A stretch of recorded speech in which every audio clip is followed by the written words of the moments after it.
विरजा के हवा में घुल जाने के बाद गांव वालों ने मान लिया कि यक्षिणी का आतंक खत्म हो गया है।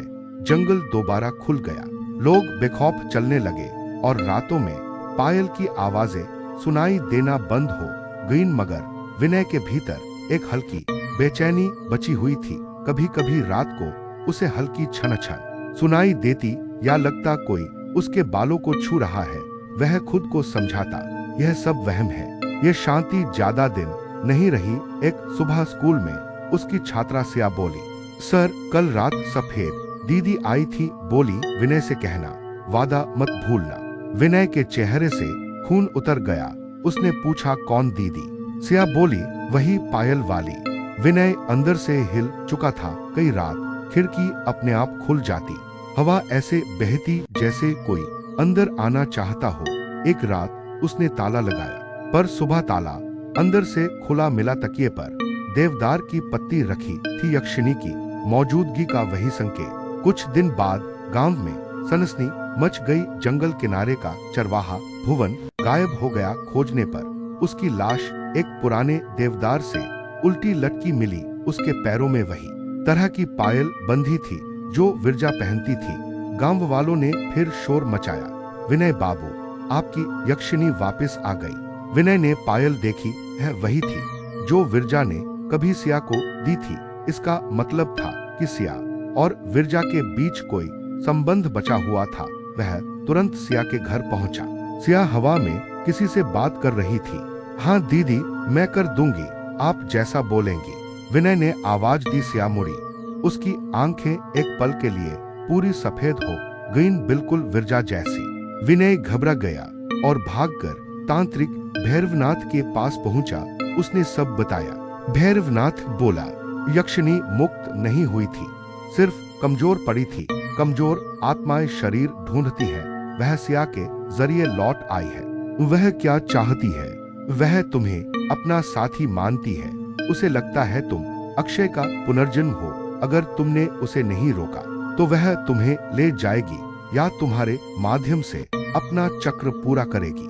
उसी रात जंगल में अचानक तेज पायल की आवाज गूंजी। हवा थम गई। विनय समझ गया विरजा बुला रही है। वह अकेला लोहकांठ वन में पहुंचा। धुंध छाई थी, पैरों पर हल्की रोशनी चमक रही थी। इसी रोशनी में एक सफेद साया उभरा। विरजा, वह पहले से ज्यादा थकी हुई और उदास दिख रही थी। विनय, तुम आ गए, मैं जानती थी। विनय बोला, सिया को छोड़ दो। विरजा ने शांत स्वर में कहा, वह तो बस तुम्हें लाने का जरिया है। तुम मेरे पास आ जाओ तो वह मुक्त हो जाएगी। यह झूठ है। विरजा की आंखें लाल हो गईं। हवा में चिंगारियां उड़ी। मैंने 100 साल इंतजार किया है। तुम्हारे इंकार ने मुझे भटकाया है। तुमने मेरा वादा तोड़ा है। वह विनय के बिल्कुल पास आ गई। हवा उसके चारों ओर घूम रही थी। मैं किसी को मारती नहीं, लेकिन जिसे चुन लेती हूँ उसे अपने पास रखती हूँ। तुम मेरे चुने हुए हो। उसने हाथ बढ़ाकर विनय के चेहरे को छुआ। अचानक विनय की आंखों में तेज दृश्य भरे। अक्षय तलवारों से घिरा। विरजा पेड़ से बंधी आग खून चीखे। विरजा बोली, तुम्हारा ही अतीत है यह, तुम अक्षय थे।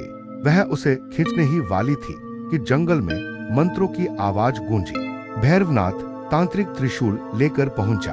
उसने मंत्र पढ़ते हुए विरजा पर शक्ति डाली। विरजा चीख पड़ी। पेड़ हिलने लगे, हवा कांपने लगी। तांत्रिक बोला, विरजा, तूने छल किया है, तू मुक्त नहीं हुई। विरजा गरजी, वह मेरा है, मैं उसे नहीं छोड़ूंगी। यह अक्षय नहीं, तूने गलत पहचान लिया है। विरजा हवा में उठ गई। उसकी शक्ति इतनी बढ़ गई कि जमीन कांपने लगी। तांत्रिक पीछे धकेला गया। विरजा विनय को पकड़ने बढ़ी, पर तभी विनय ने उसका हाथ पकड़ लिया। विरजा, अगर तुम सच में मुझसे प्रेम करती हो तो मुझे जाने दो। सच्चा प्रेम कैद नहीं करता, वह मुक्त करता है। यह सुनकर विरजा स्थिर हो गई। उसकी आंखों से इस बार लाल नहीं, साफ आंसू निकले। मैं बहुत थक गई हूँ विनय, बस तुम्हें पाना चाहती थी। विनय बोला, मैं तुम्हें याद रखूंगा, पर मैं तुम्हारा नहीं बन सकता। तुम्हें मुझे छोड़ना ही होगा। विरजा धीरे धीरे पीछे हटने लगी। उसका चेहरा शांत था, धन्यवाद वो सच दिखाने के लिए। उसका शरीर धुंध बनने लगा। गायब होने से पहले उसने कहा, अगर अगला जन्म मिला मैं इंसान बनकर आऊंगी, तुम मुझे पहचान लेना। और वह रोशनी बनकर खो गई। जंगल शांत हो गया। पायल की आवाज बंद थी। सिया बेहोश लेकिन सुरक्षित मिली। विनय उसे घर लाया। उसे लगा सब खत्म हो चुका है, लेकिन जब वह अपने घर पहुंचा, उसके पैरों के पास एक सफेद फूल गिरा। हवा में बहुत हल्की छन छन हुई और एक धीमी फुसफुसाहट।